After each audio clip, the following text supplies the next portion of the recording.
65 വയസ്സുകാരിയായ ഒരു പെണ്ണ് കല്ലും മുള്ളും നിറഞ്ഞ വഴിയിലൂടെ ഒറ്റക്ക് കുത്തനെ നിൽക്കുന്ന ഒരു മല കയറുന്നത് സങ്കല്പിച്ചു നോക്കൂ.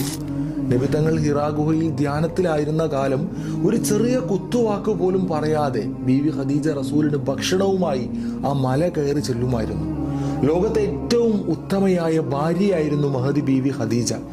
റസൂലുള്ളാഹിയെ വിവാഹം ചെയ്ത ശേഷം ധനികരല്ലാത്ത റസൂലുള്ളാഹിയെ വിവാഹം ചെയ്തത് മോശമായി പോയി എന്ന് പ്രമാണിമാർക്കിടയിൽ ഒരു സംസാരമുണ്ടായിരുന്നു.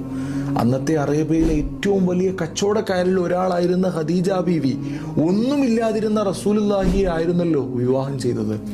തന്നെ കളിയാക്കുക വഴി തന്റെ പ്രിയതമനെ കൊച്ചാക്കുന്നത് ബീവിക്ക് സഹിക്കാനാവുമായിരുന്നില്ല. അങ്ങനെയിരിക്കെ പ്രമാണിമാരെല്ലാവരെയും ഒരു സഭയിലേക്ക് വിളിച്ചു വരുത്തി തന്റെ സമ്പത്തെല്ലാം പ്രിയതമന് നൽകിയെന്നും അതിനാൽ ഇനി താനാണ് സമ്പത്തില്ലാത്തവളെന്നും ഖദീജ ബീവി പ്രഖ്യാപിക്കുന്നു.